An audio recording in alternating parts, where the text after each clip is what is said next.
Mais le fondement même des universités, ce sont d'abord les libertés académiques et les franchises universitaires. Je pense que vous avez suivi tout à l'heure le panel avec nos deux communicants, à savoir le secrétaire général, l'ancien secrétaire général du CICD Ababacar Ndiaye et également donc, notre camarade Adiba, qui nous ont entretenus donc, de ces questions de libertés académiques qui sont extrêmement importantes et qui fondent même l'université.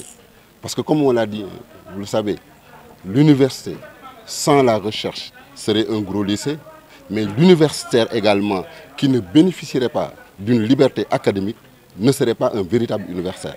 Parce que dans la tradition des universités, comme vous le savez, depuis que les premières universités ont été créées en Europe, c'était sur la base tout simplement donc d'un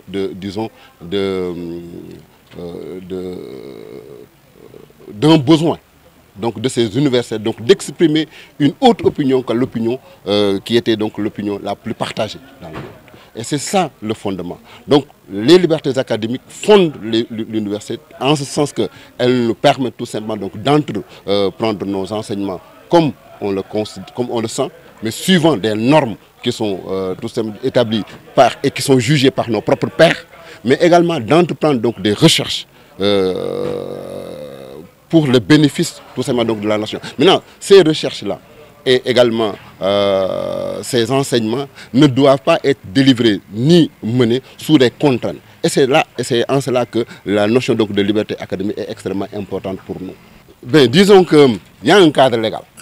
Il y a un cadre légal qui est là, avec la loi de 1994 sur les libertés et les franchises universitaires, qui est là.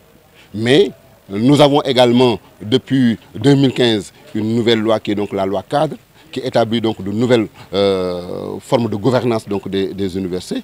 Il y a, c'est vrai, dans ces nouvelles formes donc de gouvernance, nous avons donc la mise en place d'un conseil d'administration qui il y a une certaine composition sur laquelle peut-être il peut y avoir toujours des discussions, parce que quand même, avec nos amis donc, du Sud-Est, peut-être que nous n'avions pas eu la même lecture sur la composition, notamment sur le nombre, parce qu'à l'époque, il faut le rappeler, c'était en 2015, nous sortions donc d'une grève extrêmement longue, harassante, sur donc, la loi cadre de 2015, sous, disons, l'égide donc, de l'Assemblée nationale, parce que nous avions également convié à ce moment, à cette période-là, donc des parlementaires, notamment avec le professeur Ibader Thiam, Mansour Sy Djamil, Kati Chimère, Imam Beignan et également Omar Sarr, qui étaient donc les représentants de l'Assemblée nationale. Nous avions discuté ensemble sur la composition donc, de ce conseil d'administration.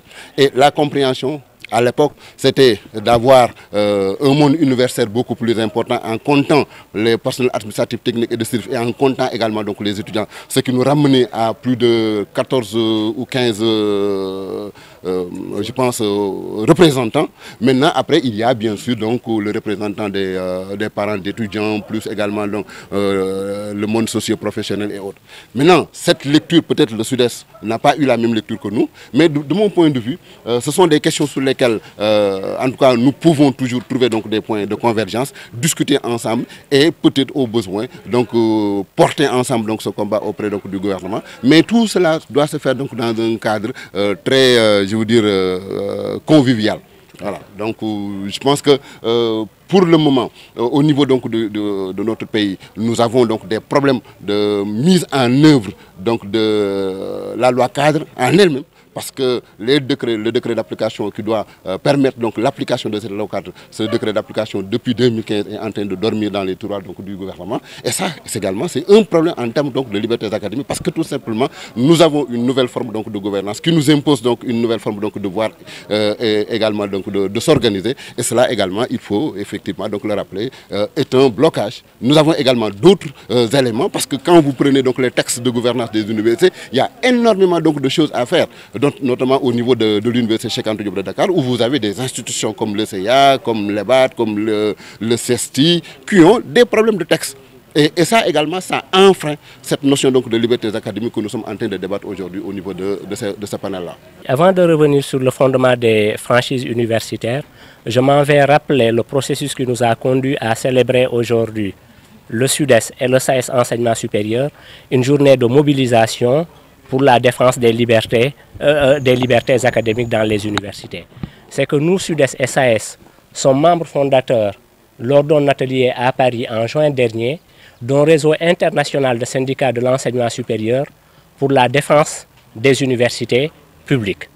Et ce que nous avons tous diagnostiqué ensemble à Paris, c'est que défendre les universités publiques aujourd'hui dans le monde revient à défendre fondamentalement les libertés académiques, parce que ce sont les libertés académiques qui sont le fondement des universités, de la notion d'université et du concept d'université.